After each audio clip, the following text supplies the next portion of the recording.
This is an informative video that contains satire, dark humor, self-deprecation, Satanism, and jokes about eating babies. If you are a conservative or sensitive snowflake, please don't watch it unless you want to join the cult. In that case, enjoy. Pero ese bebé no puede correr, no puede escaparse. Espera que nazca y que pueda correr cuando lo quieras matar. Tiene un propio ADN, tiene un propio cuerpo. Es horrible porque fuiste a matar a tu hijo. No, porque fuiste a matar a tu hijo. Te podés hacer aborto, vas a matar a tu hijo, Nancy. Sí, por eso la mujer la pasa tan mal y está traumática. No se te contradecís. Y si alguno de los dos tiene que morir, mirá lo que te voy a decir, que es muy grave, ¿eh? Que muera la madre.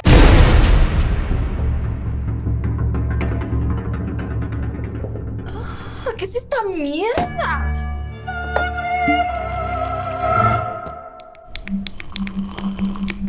Yo digo, ¿qué tipo de política de salud es aquella en la que entran en una clínica dos seres humanos, contemplados así por la medicina, uno sale vivo y el otro muerto dentro de una bolsa de residuos patógenos? ¿Eso es política de salud? ¿Qué quieres? Ay, pero qué agresiva, ¿qué pasó? ¿Es en serio, Dana? Un sándwich de bebé. Ah, era solamente humor negro, tranquila. Estoy muy decepcionada. No era para que te pongas así, pues. Es que con esas cosas no se juega, Dana. Pero si a ti te encanta el humor negro, ¿no te la pasas que si todo el día haciendo chistes de destruyendo a feministas y progres cada vez que esa gente de la tele que te gusta debate? No, es diferente. No estamos hablando de acabar con vidas humanas y no puedo creer que te suscribieras a esto. ¿A qué? A defender el asesinato de niños por nacer. Sí, dale por ahí. Dana, estás equivocada con esto, yo te lo advertí, te dije que no lo hicieras y te di argumentos. Siquiera viste el video completo, en serio te lo pregunto. Da igual lo que puedas decir, el aborto es acabar con una vida humana, eso no es una opinión, es un hecho científico y la ciencia no se discute. Eso de que es un ser humano es debatible, pero suponiendo que fuera cierto, hay que tomar otras cosas en cuenta si vamos a hablar de legislación y de ética. Me vas a argumentar la biología con argumentos filosóficos. Tus relativismos no sirven de nada frente a los hechos, ¿ok? No te estoy negando los hechos científicos, te estoy señalando de que existen otros campos complementarios. Además, la ética al final del día no se basa en filosofía, que yo sepa la razón por la que no nos matamos entre nosotros no tiene nada que ver con que sea científicamente incorrecto, sino con el hecho de que lo vemos como algo inmoral, basándonos en una serie de pensamientos filosóficos. La misma ética del médico y la bioética tienen una fuerte carga filosófica. ¡Ah! ¡Dios mío! Suenas como otra maldita típica progre. No falta mucho para que seas exactamente igual a esos socialistas que destruyeron tu país y te obligaron a emigrar, amiga. ¿Qué? Nena, apoyar el aborto es típico discurso socialista. El aborto ni siquiera es legal en Venezuela. Pero era legal en la Unión Soviética. Ajá, y también es legal en Estados Unidos, Alemania, Canadá. ¿Qué coño tendrá que ver? ¡Oh! ¡Qué casualidad que quienes están a favor sea justamente gente de izquierda! ¿Y dónde queda gente como Ayn Rand o Rothbard, intelectuales de derecha que también están a favor?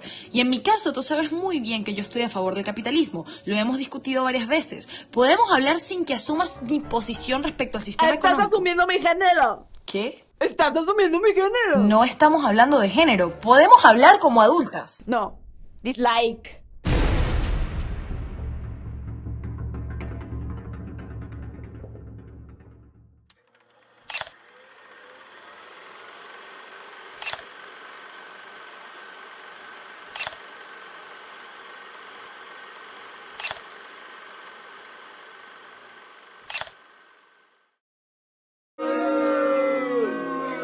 Hay personas que son como mosquitos. No te matan, pero joden mucho.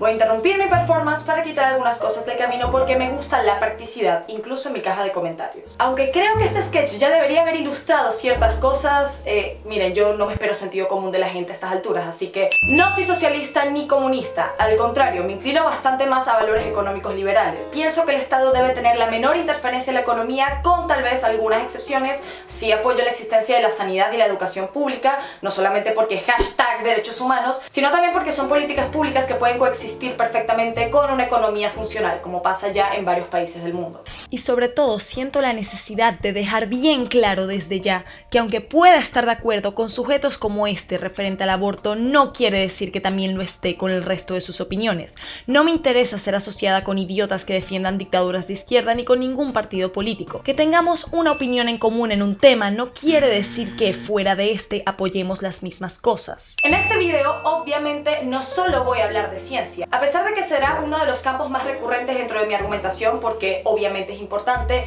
en el caso de la ética, de la economía y de las estadísticas hay otras disciplinas que también hay que tomar a consideración. Aunque los edgelord, Feminazi Abortera Destroyed, se empeñen tanto en negarlo. Y que a pesar de que obviamente le voy a meter humor negro y chistes a la vaina, porque yo soy así, mis videos son así, no quiere decir que me rehúso a tener un debate saludable en el libre mercado de intercambio de ideas. En los comentarios puedes expresar tus opiniones y desacuerdos. Yo no soy quien para censurarte. Aunque de nuevo, si eres muy conservador y de casualidad te vas a ofender con mis chistes balurdos sobre comer bebés, mira, genuinamente me preocupa tu estabilidad, me parece que tienes que priorizar el cuidarte.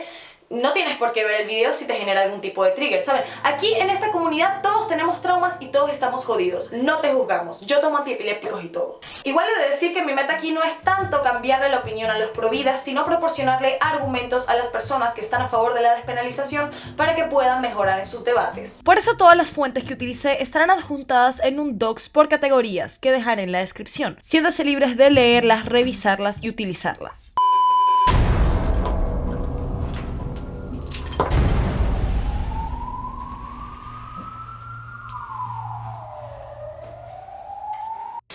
Importancia de la filosofía. A pesar de que a la hora de crear ciertas legislaciones se deben tomar a la ciencia y a la medicina como un tema primordial, cuando hablamos de ética nos adentramos en algo mucho más complicado, un extenso debate filosófico que puede no terminar jamás, y donde se podría considerar que todas las posturas tienen cierto grado de validez. En muchas discusiones sobre aborto en redes sociales he notado que hay una especie de science absolutists, personas que menosprecian las ciencias sociales y creen que la moral se rige solo en base a lo que aprendieron en biología de primer año. El más grande fallo que yo noto en la mayoría de estas personas es una constante contradicción. Tienden a basar sus argumentos sobre el hecho de que la ciencia dice que la vida humana empieza desde la concepción y por ende acabar con esto sería algo inmoral. De acuerdo a la biología, a la ciencia, a la genética, la vida humana tiene un solo inicio, en el momento en que el esperma y el óvulo crean esta nueva vida. Pero a su vez ignoran intencionalmente el hecho de que esta percepción que tenemos de que acabar con la vida humana es inmoral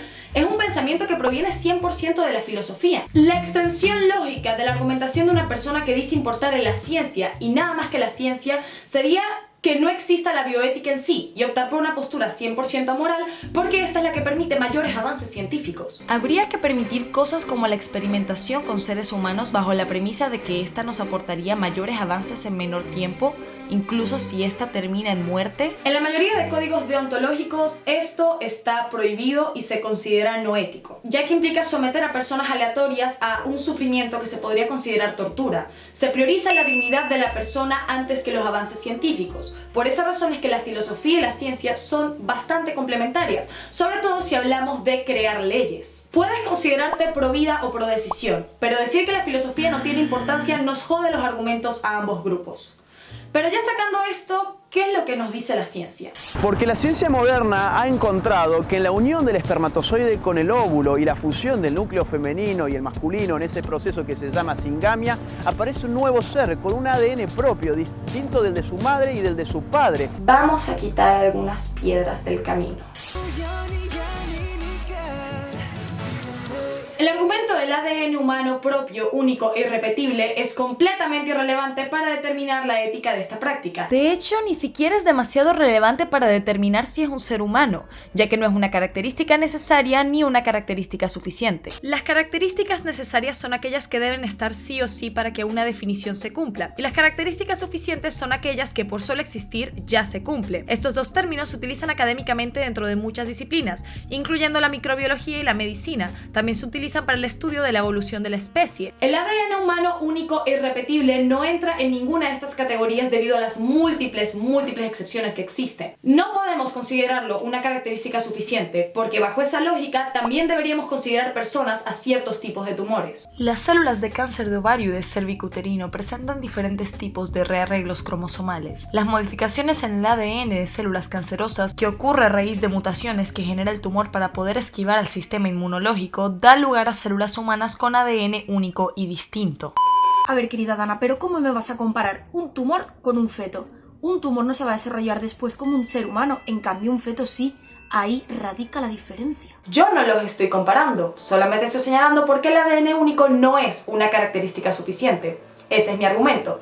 Allá tú lo que tus oídos llenos de cera quieran escuchar. Pero incluso si hablamos de seres que tuvieron un desarrollo exclusivo de un Homo sapiens, sigue sin ser una característica suficiente para determinar la vida del ser humano. Una persona con muerte cerebral sigue teniendo un ADN único e irrepetible. Sus células con ese ADN se siguen reproduciendo a pesar de estar muerto. No puede revenir, ya es un cadáver. Deberíamos dejar de convertirlo en donante de órganos y dejar de salvar a otra persona con actividad cerebral y que puede continuar con una vida funcional si se le hace un trasplante, solo para preservar la identidad genética. No tendría ningún sentido, ya que la muerte cerebral no es reversible. En Argentina, de hecho, existe una ley llamada Ley Justina que convierte a todos los habitantes en donantes de órganos, al menos que en vida expresen su falta de consentimiento mediante un registro. Aunque no tenga conexión directa con el aborto, es una ley bastante relevante, porque demuestra que es la actividad cerebral y no la vida tisular la que determina el momento en el que dejas de ser un sujeto de derecho en este país. Ok, Dana, ya te he entendido. Que el ADN único no es una característica suficiente, pero claro que es una característica necesaria. Todos los seres humanos tenemos un ADN único, distinto al de nuestros padres. ¿O no? Distinto al de los padres, sí. Único, no. En esa definición, estarías dejando por fuera a los casos de gemelos. Los gemelos idénticos son productos de la división de un mismo embrión. Cuando este se divide, da paso a dos organismos celulares de desarrollo humano con ADN idéntico. Si fuera una característica necesaria, tendríamos que o no considerar a los gemelos idénticos personas o considerar a ambos un mismo individuo, lo que no ocurre en ninguna legislación en ninguna parte del mundo, precisamente porque no es práctico, ya que ambos desarrollan cerebros distintos y sistema nervioso central distinto. Incluso en los casos de siameses que logran sobrevivir, a pesar de que pueden compartir ciertos órganos en un mismo cuerpo, a ojos de la ciencia y de la ley se consideran dos personas distintas, ya que tienen actividad cerebral propia. Y luego tenemos los casos de quimerismo, que es cuando en un embarazo de gemelos fraternos los dos embriones se fusionan y dan paso a un organismo con dos cargas genéticas distintas. Sí, hay personas que tienen dos ADNs. Todas estas excepciones convierten la existencia de un ADN propio, único e irrepetible en una característica innecesaria e insuficiente. No es relevante, así que deberíamos poner el foco a otras cosas.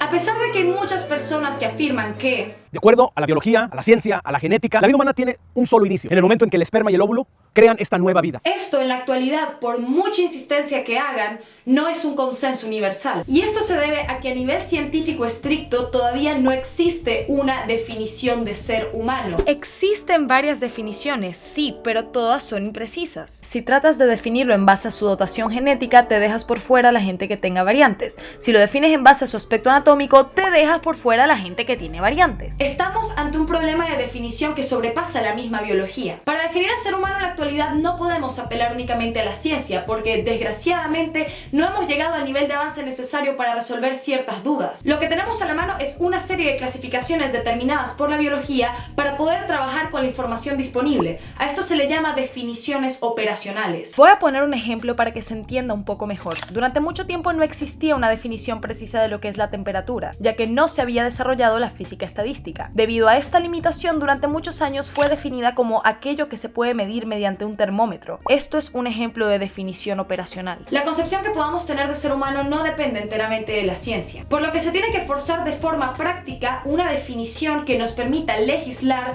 de manera en que minimicemos los riesgos y los daños para la población.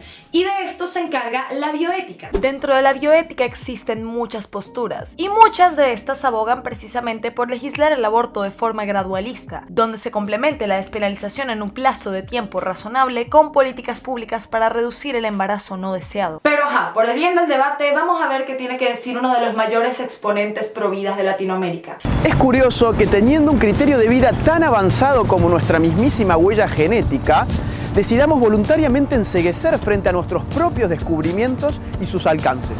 La mismísima Academia Nacional de Medicina ha declarado que la vida del ser humano empieza desde la concepción. He buscado su fuente, fue un peo conseguirla porque cambiaron todo el URL y sí, en efecto, esta declaración existe.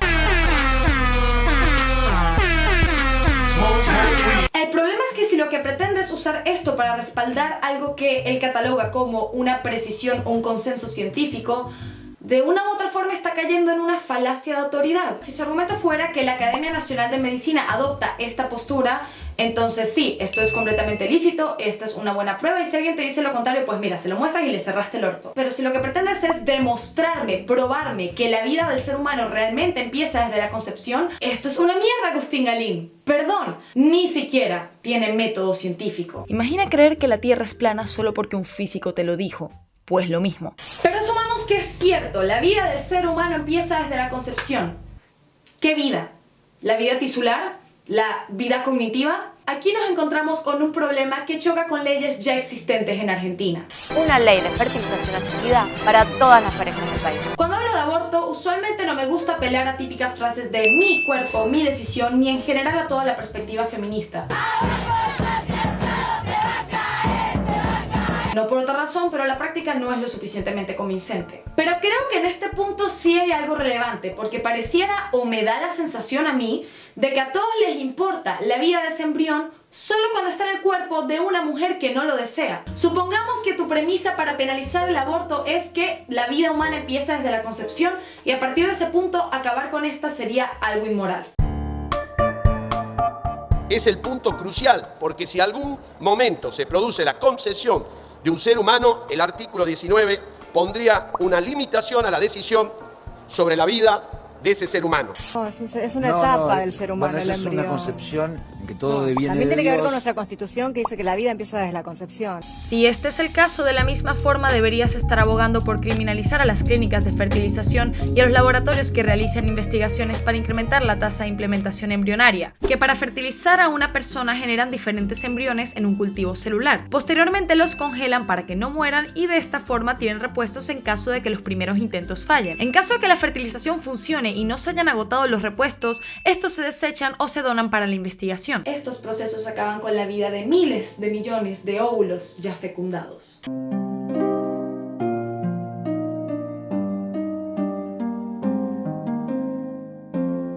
Si tu foco está dirigido únicamente contra los abortos, más no contra el resto de causantes de muerte embrionaria, a la práctica no estás defendiendo esa vida tisular que ocurre después de la fecundación. Solo estás criminalizando a las mujeres que deciden interrumpir su embarazo y dejando impunes al resto cuando están haciendo exactamente la misma vaina. De hecho, en un proceso de fertilización se pierde más. En las fuentes les dejaré un estudio referente a la pérdida embrionaria de las clínicas de fertilización en Estados Unidos entre 2004 y 2013. En este estudio encontrarán esta tabla que señala las pérdidas embrionarias, a.k.a. muertes de futuros ingenieros, que tienden a ser alrededor del 80% de óvulos fecundados por año. Algo curioso es que a pesar de que en muchos países está prohibido el aborto, no está prohibida la fertilización asistida. Y a pesar de que sí hay prohibidas que están en contra de esta, no es ni de lejos uno de sus principales focos de protesta. Rara vez hacen alusión a esto en sus marchas y de hecho varios de sus funcionarios públicos están muy de acuerdo con esta. Otra comprovinciana.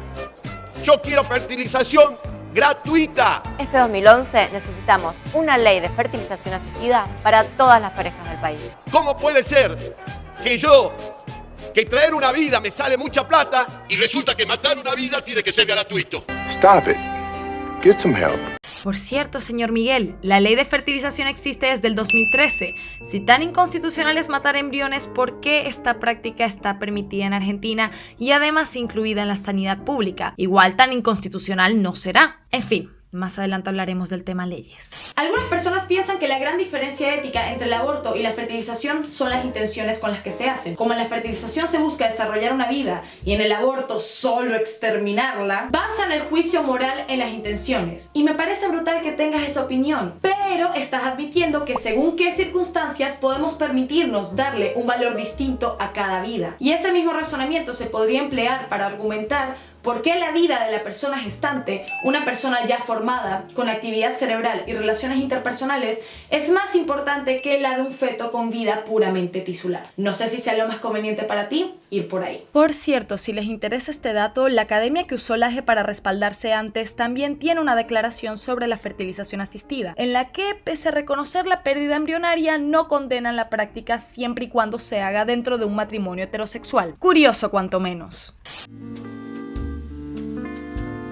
Por fin entramos pasamos al debate de si la vida de un embrión o feto es equivalente a la vida de un neonato o un ser humano formado. Aquí, desde mi perspectiva, existen dos posibles planteamientos. El primero es que, a pesar de ser una vida genéticamente humana, un genoma, todavía no se puede considerar un ser humano. Y el segundo es que, incluso si fuera un ser humano, ¿cuál es la mejor opción o más beneficiosa dentro del ámbito de la legalidad? Lo que podríamos resumir en perspectiva utilitarista. Partamos por argumentos dentro del primero. Por un lado, sí se podría considerar que un embrión, cigoto, feto es una vida humana, mas no necesariamente un ser humano, un individuo, porque precisamente carece de individualidad, ya que depende 100% del aporte nutricional y hormonal de la madre para subsistir. Antes del día 14, después de la fecundación, el embrión aún puede dividirse para dar lugar a gemelos idénticos, por lo que antes de este periodo es imposible hablar de un futuro bebé o un futuro individuo. La aparición del surco primitivo, que ocurre alrededor del día 14, determina el momento a partir del cual ya no se puede dividir, por lo que solo se puede hablar de potencial futuro individuo después del día 14 de gestación. A pesar de esto, en ese momento todavía no existe tubo neural que da origen al sistema nervioso, a la futura actividad cerebral. Así como también es posible que ese embrión se degenere en un teratoma o en un embarazo molar. Existe un tercer problema frente a la noción de que hay una persona al momento de la fecundación, y es muy parecido a decir que un huevo equivale a un pollo o que una semilla equivale a un árbol. La potencialidad es un criterio con mucho doble filo. Si basamos las leyes en lo que puede llegar a ser a futuro y no en lo que es,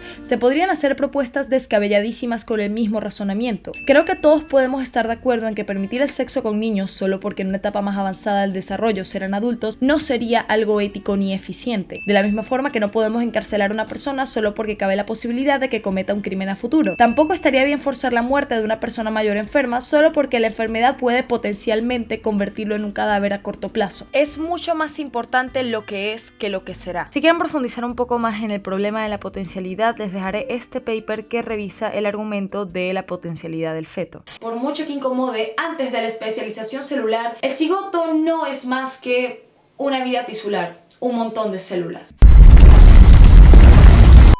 Mentira número 4. El feto no es un ser humano, es un conjunto de células. Partamos de la base de que todo ser humano es un conjunto de células. Yeah, no shit, honey. Sí, Agustín Galín, todos somos un sistema de células, pero las propiedades emergentes del sistema de células de un humano ya formado son completamente diferentes a las de un embrión recién fecundado. Un ser humano de 4 años tiene cerebro y actividad mental funcional. Un feto de 10 semanas no. Aunque ambos sean un sistema de células, sus propiedades son muy diferentes, tanto que pueden marcar la diferencia en su relevancia ética. Conforme avanza el desarrollo ontogénico, las células humanas se van diferenciando y organizando para formar los tejidos y los órganos. Pero no todavía por esto son seres humanos. La existencia de órganos en sí es solo una característica necesaria, mas no suficiente. Bajo esa lógica, volvemos a los ejemplos de los tumores. Lamento las imágenes bien feas que van a tener que ver. Los teratomas, un tipo de tumor que se desarrolla a raíz de células embrionarias y que puede tener huesos, pelos, dientes, ojos y demás órganos y tejido. A pesar de que puedan desarrollar todo esto, no se le considera seres humanos porque carecen de otras características necesarias.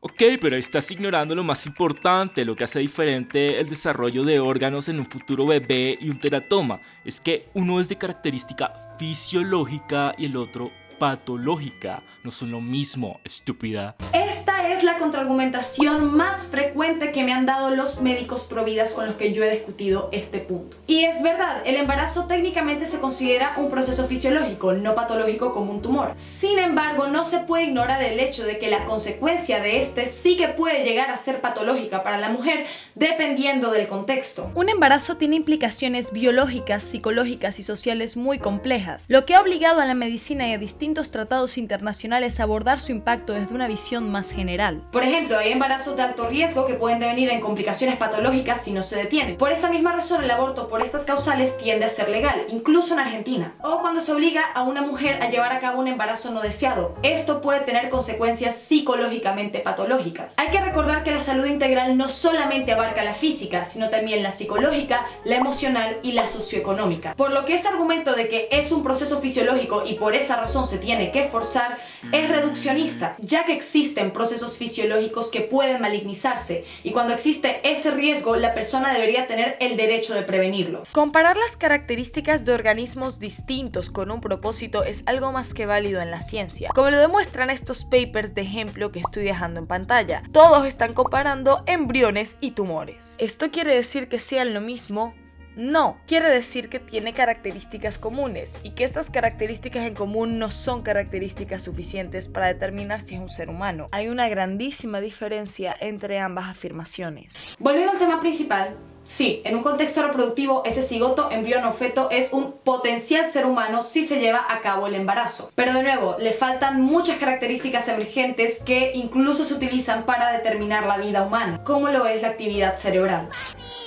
Mami, esa es mi piernita, mami. Algo que sí pienso que podría ser un argumento que tomar a consideración cuando hablamos de ética es la capacidad de dicho organismo de sufrir, de sentir dolor. Cuando los laboratorios descartan embriones usando el método in vitro, estos son incapaces de sentir algún tipo de dolor, ya que están en una etapa demasiado temprana y carecen de cualquier tipo de conexiones nerviosas. Si usamos la sintiencia del feto como argumento, deberíamos revisar en qué etapa de gestación este comienza a sentir algún tipo de dolor. Acorde a estudios realizados por el Colegio Real de Obstetricia y Ginecología de Reino Unido, la falta de conexiones corticales antes de las 24 semanas implica que el dolor no es posible hasta después de esta. También acorde a estudios del Congreso Americano de Obstetricia y Ginecología, el feto no tiene capacidad fisiológica de percibir dolor hasta por lo menos la semana 24. Y les dejaré más estudios en las fuentes que corroboran estos datos. Absolutamente todos estiman que no es hasta alrededor de la semana 20 a 25 que se podría sentir algún tipo de dolor. Y el proyecto de ley argentino pide aborto legal hasta la semana 14. Solo se puede hablar de seres vivos con capacidad de procesar estímulos sensoriales a partir de la semana 20 a 25. Un aborto antes de este plazo de tiempo sí que acabaría con una vida, la vida de un genoma humano, la vida de un genoma perteneciente a la especie Homo sapiens, un conjunto de células con una vida tisular, pero carente de cualquier capacidad cognitiva. A pesar de esto, el argumento del dolor fetal no es uno que yo recomiende. A muchos no les convence y lo entiendo porque deja algunos vacíos, como por ejemplo: entonces está bien matarte mientras estás en coma, si estás anestesiado o duermes, porque en esos momentos tú no sientes. Está bien acabar con tu vida si no puedes sentir dolor. Feminazi.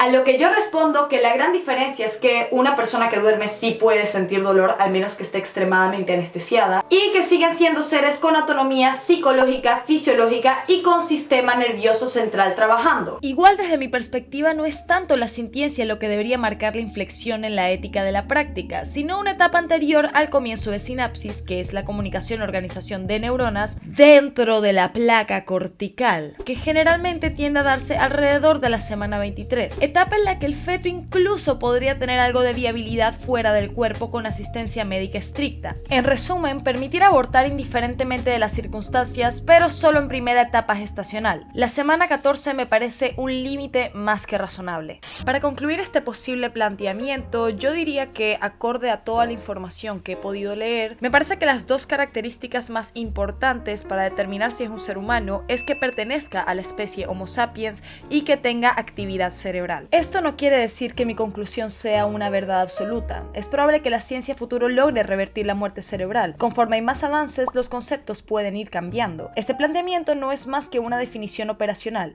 una definición que nos puede permitir utilizar la información disponible para legislar de manera en la que se reduzcan los daños.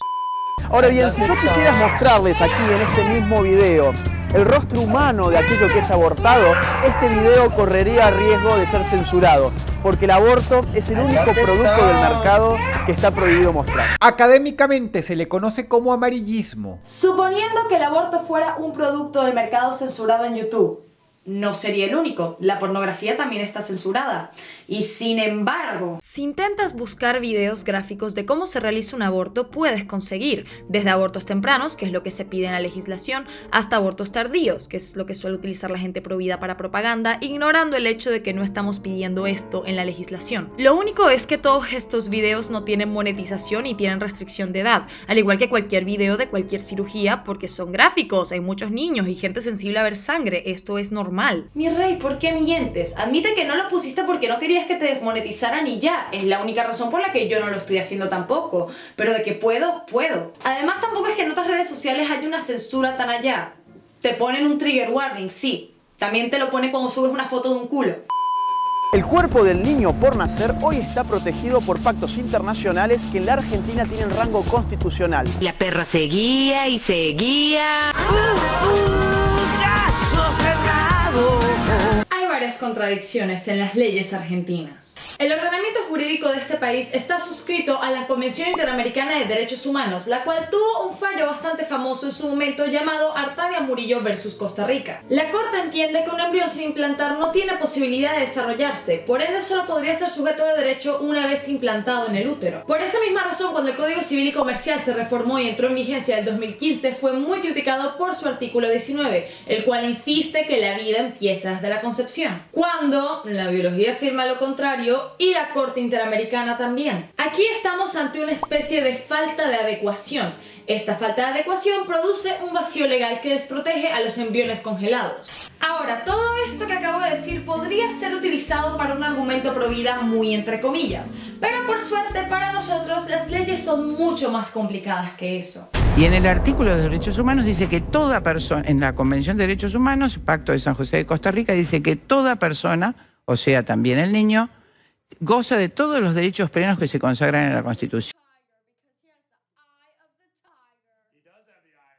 Are you sure about that? Si revisamos la ficha técnica de Artavia Murillo, específicamente en la conclusión de la interpretación del artículo 4.1, que es este, señala que es posible concluir de las palabras en general que la protección del derecho a la vida con arreglo de dicha disposición no es absoluta, sino que es gradual e incremental según su desarrollo, debido a que no constituye un deber absoluto. Lo que quiere decir que estamos frente a un derecho progresivo, y esto es algo que ya varias personas han señalado antes. Además, ante las dudas, en el 2018 la misma Comisión Interamericana señaló referente a este mismo artículo que no es admisible otorgar condición de persona a un embrión. Así que por favor, señora antivacunas, si va a apelar a la corte, por lo menos tenga la decencia de dar la información completa. Además de que el artículo 19 del Código Civil está hecho dentro de un contexto muy específico. No tiene por qué estar necesariamente relacionado con la protección del feto como un ser humano, sino con derechos hereditarios. Por ejemplo, el artículo 2278 y 2279. También debemos recordar que acorde al mismo Código Civil, si un niño nace muerto, legalmente nunca existió, y que además ya es legal el aborto por causales, por lo que en ciertos contextos es legalmente lícito priorizar el bienestar de la mujer antes que la vida del embrión.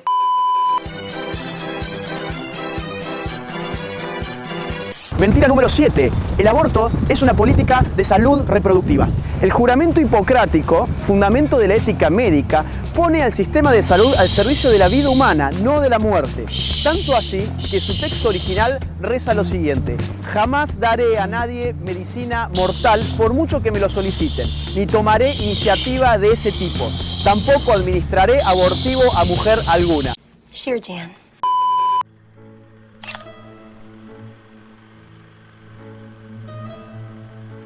El juramento hipocrático es una ceremonia que realizan los graduados de medicina y este es el que, entre comillas, determina universalmente la ética dentro de esta carrera. Lo que está afirmando Laje no es falso, pero está súper descontextualizado. Está citando el juramento hipocrático original, el cual fue escrito en la antigua Grecia en el año 500 a.C., juramento que hoy en día no tiene ningún tipo de vigencia. Jura por Apolo Médico, por Asclepio, Higia y Panacea, que no suministraré tratamientos con antibióticos y quimioterapias a mis pacientes, que no emplearé el bisturí ni siquiera en caso de cálculo renal, y que no impartiré clases de medicina en una universidad privada. Jamás cobraré por mis conocimientos, y a menos que seas hijo de médicos, jamás podrás aprender mi profesión.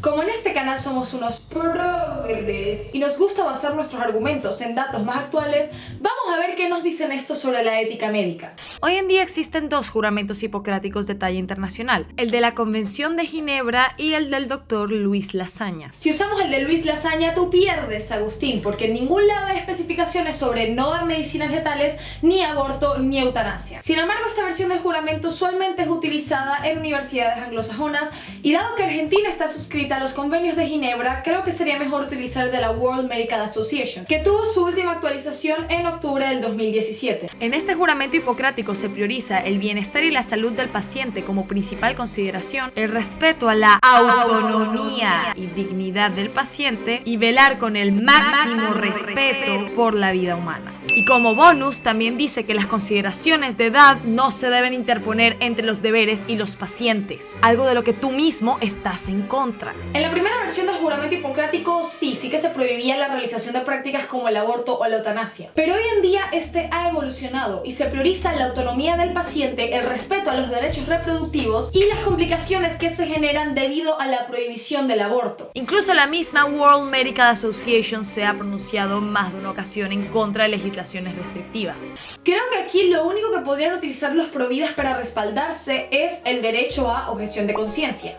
Sí, un médico puede rehusarse a practicar un aborto, está en su derecho y esto es más que legal en muchos países. Que tú, por tus posturas éticas o moral personal, te rehuses a hacer un aborto no quiere decir que este tenga que estar prohibido por ley. Además que donde es legal, estos se tienden a realizar en clínicas especializadas. Dudo demasiado que una persona en contra del aborto se vaya a trabajar precisamente en una clínica abortiva. Un poco de coherencia. De todos modos, el juramento hipocrático hoy en día solo tiene talla ceremonial. Lo que habría que revisar es el código deontológico de cada país, en este caso el de obstetricia y ginecología a nivel de Argentina.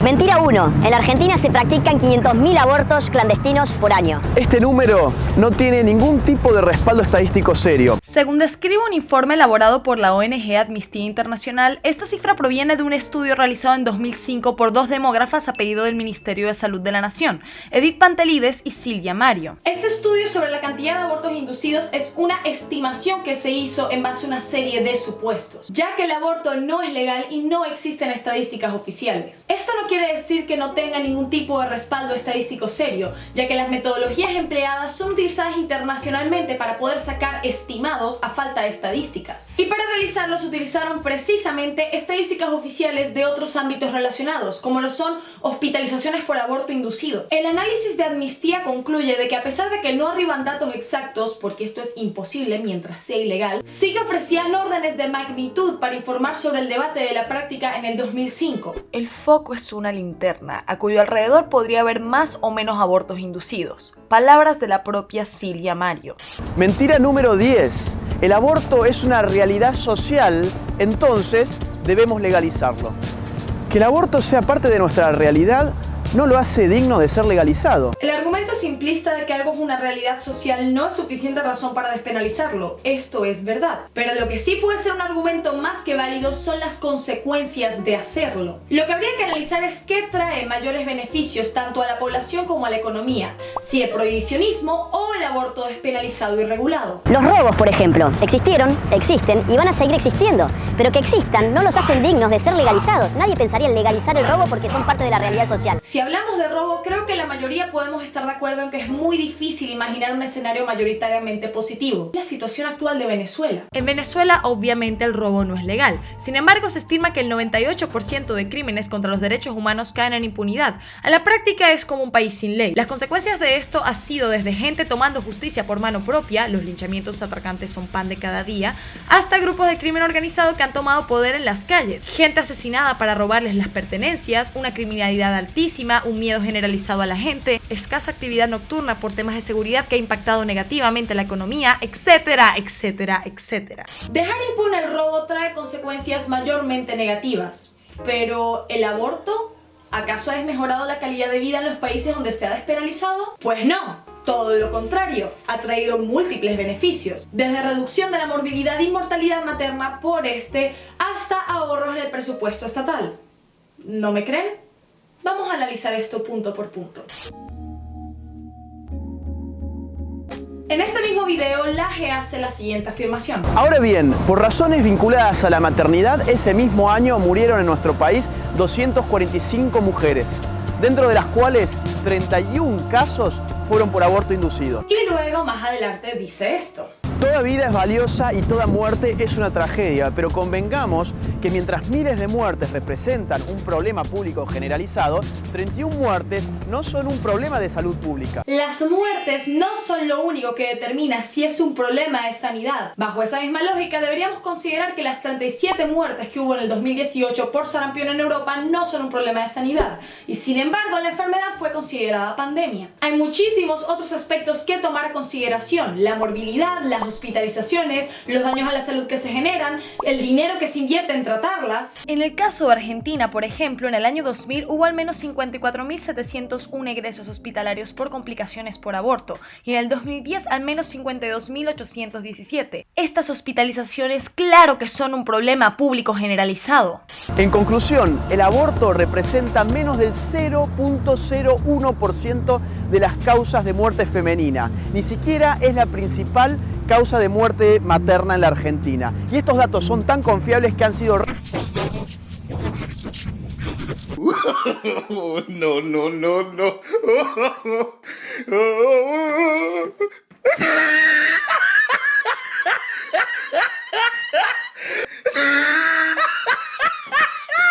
Aquí me parece que estamos confundiendo conceptos. Mortalidad femenina no es lo mismo que mortalidad materna, ya que abarca una infinidad de categorías de salud y de otros ámbitos en los cuales también puede haber muerte masculina, como por ejemplo accidentes de tránsito. Y mortalidad materna por causas obstétricas directas no es lo mismo que mortalidad materna por aborto. La despenalización de este solo influye de forma directa en esta última. Previene las muertes por aborto, más no necesariamente las demás. Crear esta especie de competitividad extraña entre causas de muertes de mujeres no tiene ningún sentido, ya que para reducir cada una se deben implementar políticas públicas distintas. Por ejemplo, si queremos reducir la muerte de mujeres por accidentes de tránsito, esto se puede hacer implementando leyes y educación vial más estricta. Se previenen accidentes, menos mujeres mueren, pero nada tiene que ver con los abortos. Por otro lado, LAGE acude a la Organización Mundial de la Salud para respaldar sus estadísticas, así que voy a asumir que al contrario de otros providas que le tiran más a lo conspiranoico, él sí piensa que este es un ente fiable. En este caso, creo que debería revisar su hoja de Facts Don't Care About Your Feelings sobre la mortalidad materna, donde se afirma que el aborto insalubre es una de las principales causas a nivel mundial y que para la prevención de esta es vital que todas las mujeres, incluidas adolescentes, tengan acceso a servicios de aborto seguro dentro de la legalidad y atención post-aborto cualificada. Y ya sé lo que muchos deben estar pensando, basarme en declaraciones de la OMS podría caer en una falacia de autoridad similar a esta. Sin embargo, en el mismo link pueden conseguir los 7 estudios con revisión de pares que utilizaron para respaldarse. Si hay estudios que prueben lo que están diciendo, no es una falacia de autoridad. La cuestión no es si hay muchas o pocas muertes, sino que todas estas son prevenibles si se incorporan leyes menos restrictivas y accesibilidad a métodos seguros. Ok, pero el aborto no debería de ser legal a menos que sea violación, ¿va?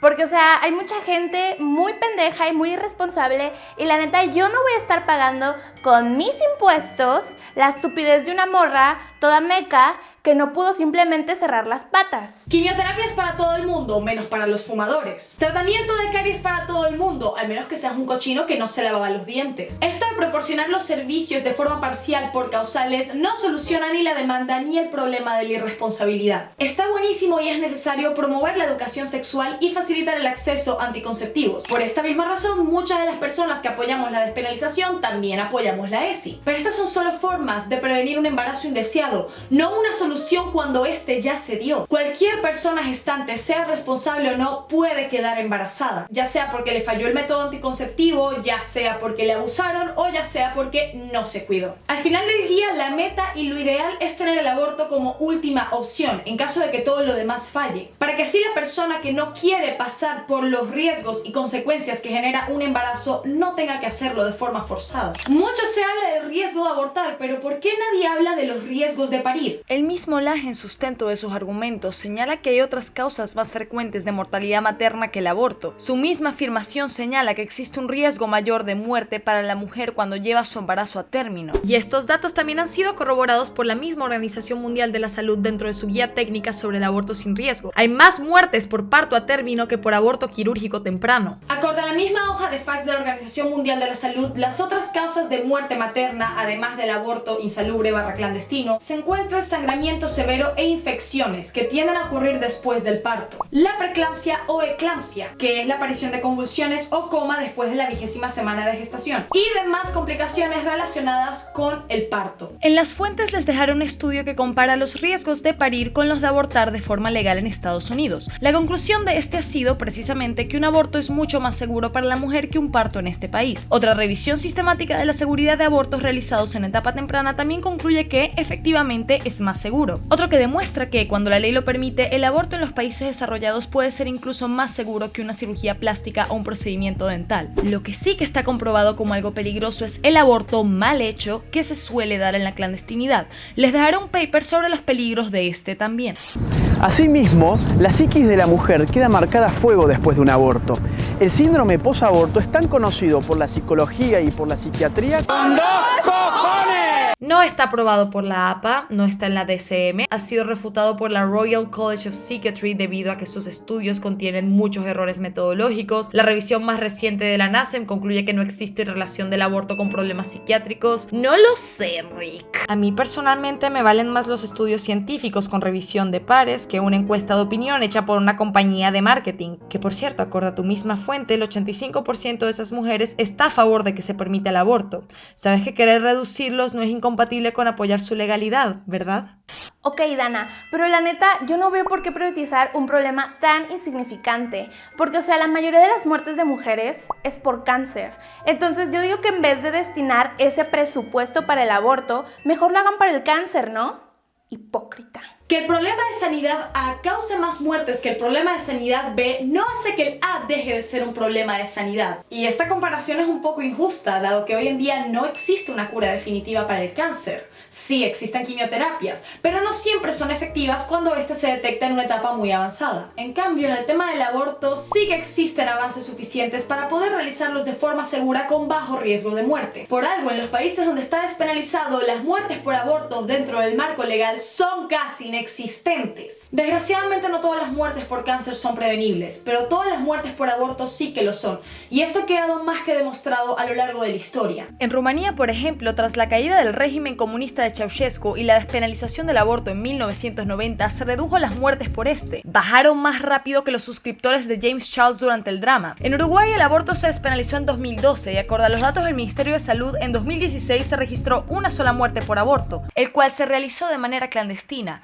No hubo muertes por abortos dentro del marco legal. Según un trabajo publicado por la Federación Internacional de Ginecología y Obstetricia, en este país los abortos fueron responsables del 37% de muertes maternas entre 2001 y 2005 y cayeron hasta representar el 8% entre 2011 y 2015. También hay un estudio ecológico que personalmente me encanta, realizado en 2019 para evaluar la asociación entre las leyes del aborto y la mortalidad materna en 162 países. Concluyeron que la mortalidad materna es menor cuando el aborto es menos restrictivo. Y en las fuentes les dejaré más estudios relacionados al tema por países.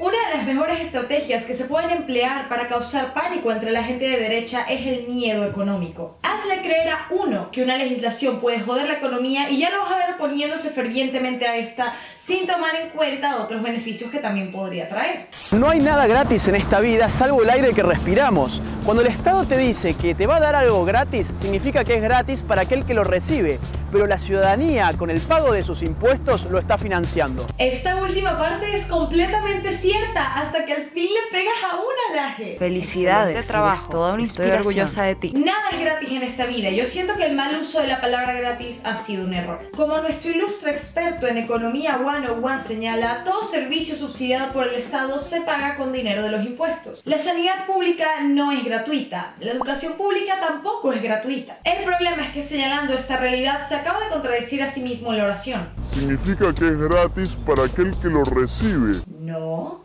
tú mismo lo has dicho, lo paga la ciudadanía, de la cual las mujeres que se hacen un aborto también son parte. Ellas también pagan impuestos. Lo que hará la ley del aborto es financiar el asesinato masivo de niños por nacer con el dinero de todos los argentinos. Haré un esfuerzo por ignorar ese vocabulario de apología a los sentimientos.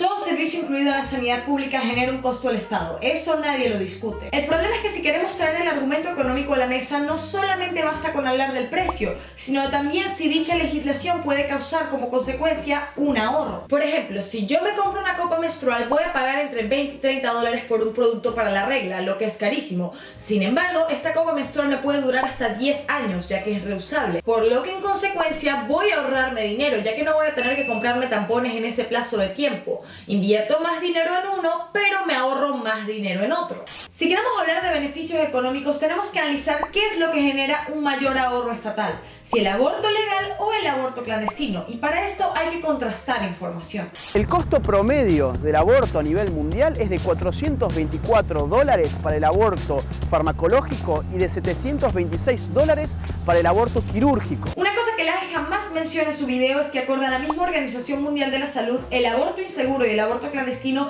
también generan un gasto al Estado. Se estima que el 50% del presupuesto destinado a ginecología y obstetricia en países de ingresos medios a bajos se gasta precisamente en complicaciones producidas por abortos peligrosos. Véase abortos espontáneos y abortos inducidos, los cuales requieren dinero en hospitalizaciones, insumos, personal, equipos médicos, transfusiones de sangre y un largo etcétera. Otra cosa de la que tampoco habla es de los costos indirectos. Un ejemplo puede ser la pérdida de productividad por morbilidad y mortalidad de mujeres que ya tienen una familia. En el 2006 se estimaba que aproximadamente 220.000 niños a lo largo del mundo perdían a sus madres cada año a causa de muertes relacionadas por aborto inseguro. Estas muertes familiares prevenibles desmejoran la calidad de vida y futura productividad de ese niño. Por otro lado, también están las consecuencias sociopsicológicas generadas por el estigma, el rechazo social y familiar, la exclusión. Estos también restan años de vida productiva y pueden requerir tratamiento que se paga con dinero público. Conforme a un estudio de expertos de la ciencia económica de nuestro país, el primer año de aplicación de esta ley nos costará a los argentinos la suma aproximada de 4.000 millones de pesos. Y para el año 2021, esa cifra ascenderá a 9.200 millones de pesos. Está haciendo referencia a este estudio realizado por un grupo llamado Profesionales de Ciencias Económicas a Favor de la Vida. Este estudio tiene 42 páginas y me lo leí completo hace un par de semanas, porque soy masoquista. Mi método de autolesión actual es leer estas cosas y escuchar a Laje. Es demasiado largo como para analizarlo detalle a detalle, así que por practicidad en este video voy a utilizar su resumen ejecutivo. Mi principal problema son estos 3 puntos finales, porque todos pecan del error que señalé hasta ahora. Si lo que buscas es probar que esta legislación es económicamente ineficiente, no solamente basta con decir ¡no, porque eso es muy caro! Debes realizar también una comparación del posible ahorro que se genere. No voy a afirmar que este análisis de costo esté errado porque realmente no lo sé, ni siquiera sé si tiene peer review. Pero esto de no contrastarlo con otros datos relevantes me hace pensar que las intenciones que tienen es mostrar información parcializada. En ninguna de sus 42 páginas se habla de hospitalizaciones. Según un informe de aportes elaborado por el Ministerio de Salud, en el cual se analizan los costos aproximados de si se aprueba la ley con los costos actuales, tanto directos como indirectos, el resultado ha sido precisamente que se genera un ahorro de presupuesto significativo en otras áreas, por lo que no es económicamente ineficiente. Pero si esto no los convence lo suficiente, ya que está basado en estimados y no en estadísticas precisas porque no existen, podemos también echarle un vistazo a las consecuencias económicas del aborto clandestino en Ciudad de México antes de su legalización. En este estudio se evaluaron los resultados de costos directos e indirectos para el sistema de salud. Se concluyó que el aborto peligroso es mucho más costoso y que se pueden lograr ahorros significativos al aumentar los servicios de aborto seguro, ergo, despenalización y accesibilidad. Otro estudio que usó la misma metodología y tuvo un resultado similar fue el del impacto fiscal de banear la financiación de Medicaid para el aborto en Michigan, que como consecuencia incrementó los gastos. Estos dos estudios son réplicas de uno realizado en 1986, hecho en base a los datos de Estados Unidos, por el Instituto Alan Guttmacher. La conclusión de dicho estudio fue que por cada dólar invertido en aborto se recortan $4 en gastos médicos públicos y asistencia social. Ahora que ya dejamos claro que A, el aborto clandestino también tiene un costo y B, legalizarlo genera un ahorro estatal, vamos a responder a uno de los argumentos más balurdos y simplistas que tiene el ciudadano de a pie. Creo que como Estado no estamos preparados. ¿Por qué? Porque hay que intervenir, después hay que invertir en salud pública, porque las chicas pobres van a seguir siendo hospitales públicos. ¿Cómo aspiramos a seguir los pasos del primer mundo si ponemos trabas donde no las hay? Si despenalizar el aborto ya ha demostrado, incluso en un país de economía tan inestable como la de México, generar un ahorro, es porque es beneficioso para el sistema de salud. No lo va a joder, no lo va a dañar, se puede implementar sin ningún problema. Más bien, si se ahorra dinero en ginecología y obstetricia, tal vez, y solo tal vez, podríamos destinar un poco más de presupuesto a oncología y tratar el cáncer de mama. ¿Nadie se le había ocurrido?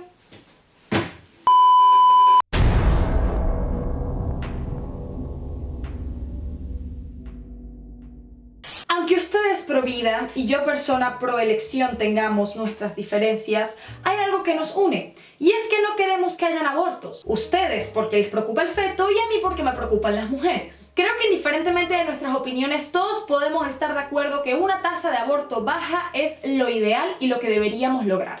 En el año 1967, después de la legalización del aborto, se practicaron 57.160 abortos en ese país.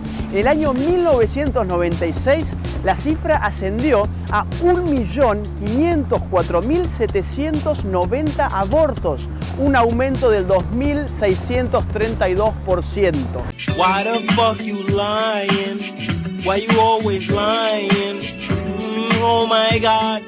Stop fucking lying. ¿Qué tal si revisamos esta información acorde a su propia fuente? Si vamos al URL que dejó aquí, nos lleva a la hoja de fax de la NRLC, la organización provida más antigua de Estados Unidos. Según esta misma, el aborto no se despenalizó en 1967 como la afirma, sino en 1973, por lo que aquí tenemos el primer dato incorrecto. Incluso una simple búsqueda en la Wikipedia lo puede confirmar. Dicho esto, los abortos registrados tras el primer año de despenalización no fueron 57.160, fueron 744.610 acorde a Guttmacher y 615.831 acorde a la CDC, lo que quiere decir que el AGE no contabilizó entre 558.000 y 687.000 abortos registrados en el primer año de despenalización. Y su cifra de 1996, acorde a su misma fuente, está inflada por aproximadamente 200.000 casos, ya que se contabilizaron entre 1.360.160 según Guttmacher y 1.225.937 acorde a la CDC. Por lo que tu estimación de este aumento es falsa, está basada en datos erróneos. De verdad se me hace muy extraña esta obsesión que tienen los providas mediáticos de Argentina con inventarse datos de Estados Unidos. Cuando se legalizó el aborto en el año 73 en el fallo Wade versus Roe, hubo menos de 1.000 abortos legales en el año. Creo que el cuestionamiento no debería ser si hay o no aumento. Aumento puede haber. La pregunta real es ¿por qué? ¿Qué es lo que lo genera? Asumir que es por el simple hecho de que sea legal no es suficiente, porque de ser así deberíamos ver este aumento en todos los países. Y esto no ocurre en muchos países donde es legal y la tasa no deja de ir en bajada, como por ejemplo Holanda o Rumanía. Aunque la accesibilidad que otorga integrarlo en la sanidad pública sí que podría influir en las decisiones de una mujer si lo observamos bajo un enfoque económico de la conducta, esto es un factor más individual que general, ya que también existen una infinidad de razones externas que influyen en la tasa. Como por ejemplo el aumento de la densidad poblacional. Si la población aumenta, en general las tasas de todos suelen aumentar. Una cosa que la gente no menciona es que entre 1973 y 1996 hubo un aumento de densidad poblacional bastante grande en Estados Unidos. Y quieras o no, 29 millones de mujeres más pueden influir esa tasa. Tampoco menciona que actualmente, pese a que sigue aumentando la población, la tasa de abortos comenzó a ir en bajada gradual. Pero detalles. Y luego tenemos el turismo abortivo, que es cuando una mujer de un país que tiene leyes más restrictivas viaja a otro con leyes más accesibles para poder realizarse el aborto de forma segura. Esta es una práctica extremadamente común entre la gente que tiene embarazos no deseados y tiene suficiente dinero para permitírselo. Y es un factor que hay que tomar en consideración si vamos a hablar de España o de Reino Unido. En el caso de Reino Unido, el turismo abortivo es mencionado en la actualización del 2017 de su propia fuente. 4.633 abortos fueron realizados a mujeres que residían fuera del país. Este número solía ser más alto antes. En 2003 se registraron 9.078 y poco a poco fueron decreciendo. De Reino Unido no hay mucho que decir. Junto a Francia es uno de los mejores países que los providas tienen para hacer cherry picking, ya que mantienen una estadística muy estable sin bajadas ni aumentos significativos, rondando siempre alrededor de 220.000 por año. Pero de nuevo, esto no quiere decir que necesariamente se deba a su legalidad. Si esto fuera razón suficiente, deberíamos ver exactamente la misma tendencia en otros países de Europa, y no está ocurriendo. Igual les dejaré un paper en las fuentes que analiza el caso de Francia en profundidad desde un punto de vista epidemiológico, cómo se deben analizar estos casos. En el caso de Españita, acorde a un paper de Journal Population, el aumento de las tasas entre 2003 y 2008 se debió principalmente al aumento de densidad poblacional por llegada de inmigrantes, que tienden a hacer mayor uso del aborto. Por otro lado, España es uno de los destinos turístico-abortivos más populares entre los polacos, ya que es muy fácil solicitar un aborto y se permite hasta la semana 22 por causales. Y si quieren profundizar un poco más sobre detalles que omitió Laje respecto a las estadísticas, mi amigo Valcrex hizo un post en su blog hablando de eso, se los recomiendo. Mi computadora me falló, así que voy a continuar el video con la webcam porque se me borraron los clips del coño de su madre.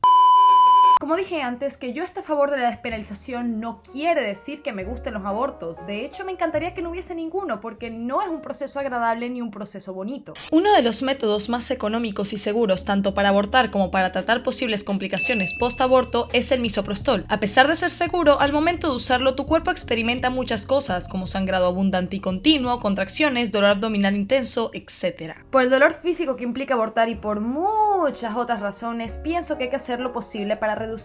Pero ¿cómo se puede lograr esto? De nuevo, aquí hay dos posibles escenarios. El primero es lograr convencer a las mujeres de no abortar ante embarazos no deseados. Es un escenario bastante inconveniente e improbable. Incluso existen estudios como este que han demostrado que medidas antiaborto como el prohibicionismo no los reduce. También tenemos este estudio de The Lancet sobre las tasas de aborto a nivel mundial, que concluyó que la tasa tiende a disminuir en los países desarrollados, donde hay mayor acceso a educación sexual, anticonceptivos y abortos seguros, mientras que se mantuvo estable en los países en desarrollo, donde suele haber menos acceso a prevención y leyes más restrictivas. Y aunque el AGE tiene estas propuestas para evitarlos, dudo mucho que influyan las decisiones individuales de todas las mujeres. Las implicancias psicológicas de cada caso son distintas. If you pass this bill and this was in effect when I got pregnant, I would not be sitting here today because I know I would have taken my own life. Incluso con toda la ayuda posible puedes terminar optando por un aborto. Y en los casos de personas más inestables, la falta de acceso a este puede incluso terminar en tentativas de suicidio. Algunas de estas políticas que ofrece el AGE yo también las apoyo, pero no como una solución alternativa, sino más bien algo complementario. El segundo escenario sería reducir la tasa de embarazos no deseados y en consecuencia reducir la demanda de aborto. Esto me parece mucho más conveniente, posible, eficaz y sobre todo no es incompatible con despenalizar el aborto. De hecho, esto podría ayudar ya que nos proporcionaría estadísticas certeras. Con estadísticas oficiales podemos saber entre qué edades y en qué zonas se practican más y menos abortos. Esta información sirve para estudiar posibles soluciones. Por ejemplo, si en X zona del país existe mayor tasa de aborto entre adolescentes, se puede implementar un programa de educación sexual más estricto o incluso dar acceso a condones en las escuelas. Un país que logró mantener su tasa de aborto entre las más bajas del mundo mediante educación sexual es Holanda. Hoy en día, gracias a sus eficientes programas, es uno de los países con menor tasa de embarazo adolescente, infección de VIH y abortos, a pesar de que son legales hasta la semana 22. Y a pesar de lo completa y accesible que es la educación sexual en este país, la tasa sigue rondando los 30.000 por año. Sí, esa es una de las tasas más bajas del mundo, porque incluso con la mejor educación sexual, los abortos no se pueden eliminar del todo. Incluso si todas las personas se cuidan, van a seguir habiendo embarazos no deseados. La meta a alcanzar debería ser que la mayoría de abortos se realicen por fallo de estos, no a falta de estos. En la actualidad, la forma más efectiva de prevenir embarazos no deseados es con educación sexual integral. Y sí, muchas personas dicen que... pero esa educación sexual promueve la agenda marxista ideologista de género. Ok, ¿qué proponen? Enseñar abstinencia. Ese tipo de educación sexual ya probó no ser efectiva. Los adolescentes cogen, señora, le guste o no. Pienso que el aborto debe ser legal indiferentemente de la causa bajo ciertos parámetros, usando como posible punto de inflexión el desarrollo del sistema nervioso central. Pienso que debe ser legal no porque baje la tasa de este, sino porque bajan la morbilidad y mortalidad por este. Pienso que debe ser legal porque es económicamente más eficiente que tratar las complicaciones de cuando se hacen mal. Y también pienso que debe ser legal porque considero que la autonomía sobre tu propio cuerpo vale más que una vida tisular, por muy genoma humano que tenga. No me identifico con lo que he visto en debates mediáticos de este país, porque me parece que el propósito que tienen no es informar, sino generar rating y propaganda con fines partidistas. Amalia Granata ganó una puta gobernación no gracias a sus buenas propuestas, sino debido a una propaganda que ni siquiera me molesta por ser provida, sino por deshonesta. Está basada en un circo mediático lleno de debates escandalosos donde no deja de hacer apología al sentimentalismo. Mataste a tu hijo. Fuiste a matar a tu hijo. Y dar datos erróneos que contradicen sus propias posturas. Definitivamente pienso que la penalización del aborto es un problema, pero no pueden basar el voto únicamente en el color del pañuelo. De nada te sirve votar un pro vida o un pro elección si sus propuestas en otros ámbitos son una mierda o de plano inexistentes. Y a la hora de defender cualquiera de tus posturas, debes estar apegado a los hechos y a la evidencia, sean favorables o no. Más allá de buscar la validación, el sentimiento de victoria intelectual que proporcionan personajes como Laje mediante su carisma, talento en oratoria y marketing, vean un poco más allá de las palabras que suenan bonitas y chequeen las fuentes y los datos que utilizan, porque no puede ser que en un libro político que pretende ser serio y es bestseller, estén utilizando fake news de un diario de parodia y sátira para afirmar que las feministas en Colombia querían prohibir los mariachis. Hiciste exactamente lo mismo que hizo el socialista Nicolás Maduro con los libros de historia de Venezuela. Ciencias sociales, gobierno bolivariano de Venezuela. La portada del Nacional que ustedes ven allí, aquí habla claves del libro, dependencia, sistema capitalista, desarrollo autónomo, sembrar el petróleo. Esta portada la hizo el Chigüire bipolar. Es una parodia. La verdadera portada del diario es esta que está aquí. La razón no te la da el carisma, tampoco te la da el hablar bonito. Eso de coronar como ganador unánime de un debate a quien responde más seguro de sí mismo, sin revisar si lo que está diciendo es cierto, es exactamente el mismo razonamiento que nos lleva a elegir una y otra vez a los mismos populistas que tienen este continente tan jodido. Dejen la flojera de investigar y de pensar por sí mismos.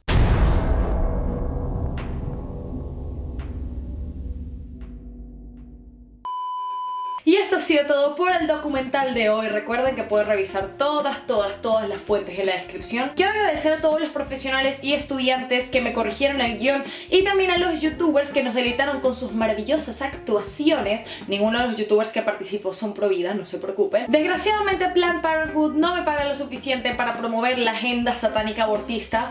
De hecho, no me pagan absolutamente nada. Así que si quieren ayudarme a la realización de proyectos como este, pueden hacerme una donación por PayPal o suscribirse a mi Patreon, donde también subo contenido extra como podcasts y estas cosas. Quiero dar un agradecimiento especial a Santiago y a Borja, que fueron quienes me ayudaron a hacer toda esta investigación. Gracias a ellos conseguí la mayoría de los papers. Este video no hubiese sido posible sin ellos, así que les recomiendo seguirlos en Twitter, así como también pueden revisar el blog de Valkrives, donde se dedica a desmentir todo tipo de charlatanerías con estudios. Y también gracias a mis mecenas de Patreon por ayudarme a llegar a fin de mes y poder seguir dedicándome a esto. Los aprecio muchísimo, chicos, en serio, gracias.